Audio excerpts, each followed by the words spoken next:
ناظرین، ابن سیاد کا ذکر احادیث میں آیا ہے۔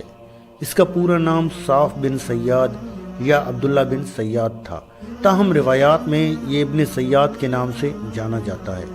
یہ مدینہ کے یہودیوں میں سے تھا اور کہا جاتا ہے کہ انصار میں سے تھا، اور اپنے آپ کو مسلمان بھی کہتا تھا، لیکن اس کی اصل حقیقت مشکوک تھی۔ کیا ابن سیاد ہی دجال تھا؟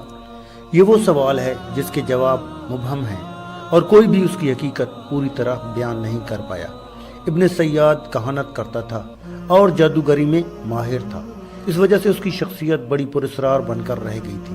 اسلام اور مسلمانوں کے تعلق سے اس کی حقیقت کو مختصر طور پر یوں ظاہر کیا جا سکتا ہے کہ وہ ایک بڑا فتنہ تھا جس میں مسلمانوں کو مبتلا کر کے ان کا امتحان لیا گیا۔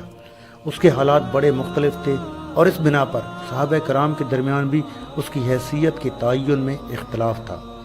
عبداللہ بن عمر رضی اللہ عنہ سے روایت ہے کہ ایک دن عمر فاروق رضی اللہ عنہ صحابہ کرام کی ایک جماعت میں شامل ہو کر رسول اللہ صلی اللہ علیہ وسلم کے ساتھ ابن سیاد کے پاس گئے، اور انہوں نے اس کو یہودیوں کے ایک قبیلہ بنو مغالہ کے محل میں بچوں کے ساتھ کھیلتے ہوئے پایا۔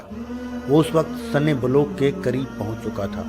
ابن سیاد ان سب کی آمد سے بے خبر اپنے کھیل میں مصروف رہا، یہاں تک کہ نبی صلی اللہ علیہ وسلم نے اس کی پیٹھ پر ہاتھ مارا، اور جب وہ متوجہ ہوا تو نبی صلی اللہ علیہ وسلم نے اس سے سوال کیا کہ کیا تو اس امر کی گواہی دیتا ہے کہ میں اللہ کا رسول ہوں؟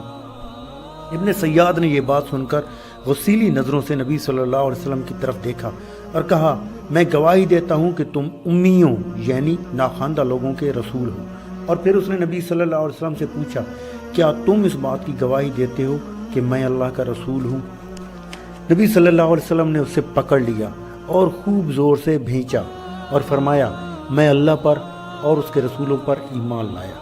اس کے بعد نبی صلی اللہ علیہ وسلم نے اس سے پوچھا کہ تو کیا دیکھتا ہے، یعنی غیب کی چیزوں میں سے تجھ پر کیا منکشف ہوتا ہے؟ اس نے جواب دیا، کبھی تو میرے پاس سچی خبر آتی ہے، اور کبھی تو میرے پاس سچا فرشتہ آتا ہے، اور کبھی جھوٹا شیطان۔ رسول صلی اللہ علیہ وسلم نے اس کا یہ جواب سن کر فرمایا، تیرا معاملہ سب گڑبڑ ہو گیا۔ پھر رسول اللہ صلی اللہ علیہ وسلم نے فرمایا کہ میں نے تیرے لیے اپنے دل میں ایک بات چھپائی ہے، اور جو بات آپ صلی اللہ علیہ وسلم نے ابن سیاد کے لیے چھپائی تھی وہ سورہ الدخان کی 10ویں آیت تھی، جس کا ترجمہ کچھ یوں ہے، اس دن کا انتظار کرو کہ آسمان دھواں ظاہر کر دے۔ ابن سیاد نے رسول اللہ صلی اللہ علیہ وسلم کی بات سن کر کہا، وہ پوشیدہ بات جو تمہارے دل میں ہے وہ دخ یعنی صرف دھواں سا ہے۔ نبی صلی اللہ علیہ وسلم نے یہ سن کر فرمایا، دور ہٹ، تو اپنی اوقات سے آگے ہرگز نہیں بڑھ سکے گا۔ عمر فاروق رضی اللہ عنہ نے یہ صورتحال دیکھ کر عرض کیا، یا رسول اللہ صلی اللہ علیہ وسلم، اگر آپ مجھے اجازت دیں تو میں اس کی گردن اڑا دوں۔ رسول اللہ صلی اللہ علیہ وسلم نے فرمایا، ابن سیاد اگر وہی دجال ہے جس کے آخر زمانہ میں نکلنے کی اطلاع دی گئی ہے تو پھر تم اس پر مسلط نہیں ہو سکو گے، یعنی اس کو قتل کرنے پر قادر نہیں ہو سکو گے، کیونکہ اس کو قتل کرنا تو صرف عیسیٰ علیہ السلام کے لیے مقدر ہے، اور اگر یہ وہ نہیں ہے تو پھر اس کو قتل کرنے میں تمہارے لیے کوئی بھلائی نہیں ہے۔ عبداللہ بن عمر رضی اللہ عنہ کہتے ہیں کہ اس کے بعد ایک دن رسول کریم صلی اللہ علیہ وسلم کھجور کے ان درختوں کے پاس تشریف لے گئے جہاں ابن سیاد تھا۔ اس وقت آپ صلی اللہ علیہ وسلم کے ساتھ انصاری صحابی ابی بن کعب رضی اللہ عنہ بھی تھے۔ نبی صلی اللہ علیہ وسلم کی کوشش تھی کہ ابن سیاد کے دیکھنے سے پہلے چوری چھپے اس کی بات سنی جائے، تو نبی صلی اللہ علیہ وسلم نے اسے دیکھا، وہ اپنی چھودرا چادر میں لیٹا ہوا تھا اور اس کی نہ سمجھ آنے والی آواز تھی جس سے اس کے ہونٹ ہل رہے تھے۔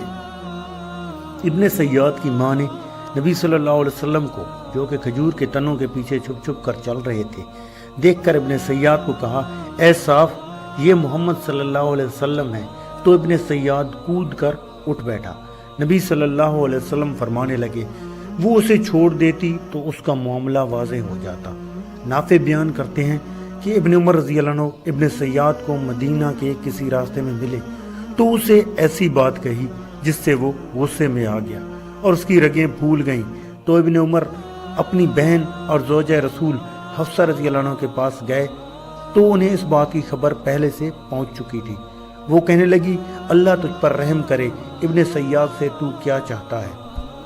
کیا تجھے اس کا علم نہیں کہ نبی صلی اللہ علیہ وسلم نے فرمایا ہے کہ دجال کسی بات پر غصہ ہو کر نکلے گا؟ ناظرین، ابن سیاد کے بارے میں اختلاف پایا جاتا ہے کیونکہ نبی صلی اللہ علیہ وسلم پر اس کے واضح دجال ہونے کے بارے میں وحی نہیں اتری تھی، لیکن اس کے حالات خلط ملط تھے۔ البتہ کچھ صحابہ کہتے تھے کہ وہ دجال ہے اور کچھ کہتے تھے کہ نہیں ہے، اور دونوں قسم کے لوگوں کے پاس دلائل تھے۔